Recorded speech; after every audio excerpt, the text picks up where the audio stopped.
यह बात सत्य है कि स्वामी विवेकानंद का जन्म बंगाल के एक कायस्थ परिवार में हुआ था। इसीलिए वे बचपन से ही मांस मछली खाया करते थे। विवेकानंद जी ने मांसाहार का विरोध नहीं किया। उनके गुरु रामकृष्ण परमहंस भी मछली खाते थे।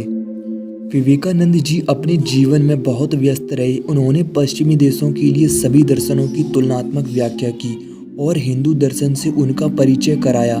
व्यस्तता के कारण ही स्वामी जी को जहाँ जैसा भोजन मिलता था वे खा लिया करते थे। हिंदू धर्म शास्त्रों में एक श्रुति प्रसिद्ध है, आहार शुद्ध सत्व, सत्व विशुद्ध ध्रुवा स्मृति। जब भोजन शुद्ध होता है तो अंतःकरण शुद्ध हो जाता है। अंतःकरण की शुद्धि पर स्मृति यानी कि आत्मा की पूर्णता स्थिर हो जाती है। शुद्ध भोजन के बिना हम अपनी इंद्रियों को और अपने अपने कार्यों को ठीक से कैसे कर सकते हैं। अनुभव से हर कोई जानता है कि अशुद्ध भोजन इंद्रियों की ग्रहणशीलता की शक्ति को कमजोर करता है। मांस खाना निश्चित रूप से बर्बर है और वनस्पति भोजन निश्चित रूप से शुद्ध है। इससे कोई इनकार नहीं कर सकता। यह सत्य है कि एक सन्यासी स्वामी होने के बावजूद भी विवेकानंद मांसाहारी थे। मांस मछली बड़े चाव से खाते थे, साथ ही सिगरेट भी बहुत पीते थे। अंग्रेजी बोलने में भी फर्राटेदार थे और विदेशी वस्त्र, भाषा, शिक्षा और विचार के पक्षधर थे। इस संबंध में अगर आप नहीं जानते तो यह जानकारी आपको नई लग रही होगी, लेकिन हमारा उद्देश्य केवल सत्य तथ्यों को आपके सामने रखना है। भारतीय वैदिक सनातन परंपरा की आधारशिला ही अहिंसा है। मांसाहारी कुतो दया, अर्थात मांसाहारी को दया कहाँ, और दया बिना धर्म की कल्पना संभव ही नहीं है।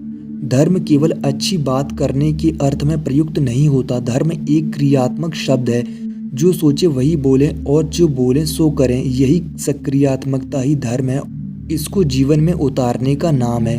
हमारे ऋषि मुनियों ने परमात्मा प्राप्ति के लिए अहिंसा को धर्म के प्रथम चरण में गिनती की है। जो लोग स्वार्थी होते हैं वे असत्य को भी कुतर्क से सत्य बताते हैं और अपना हित साधते हैं। जो व्यक्ति मांसाहारी है उसके लिए मांसाहार में दोष नहीं दिख सकता, क्योंकि अगर मांसाहार में दोष दिखे तो कोई मांसाहारी भोजन न करे।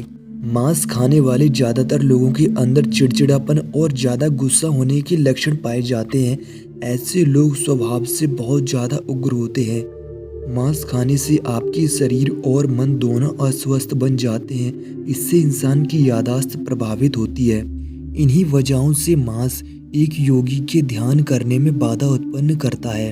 आपको बता दें कि स्वामी विवेकानंद अपने जीवन के प्रारंभिक दिनों में मांस का सेवन करते थे, लेकिन जैसे जैसे वे आध्यात्म की ओर बढ़ते गए उन्होंने मांसाहार त्याग दिया था। स्वामी विवेकानंद ने कहा था कि मछली और मांस खाने की चाहत मिट जाती है जब शुद्ध सात्विकता का विकास होता है। यह आत्म की तरफ बढ़ने का संकेत है।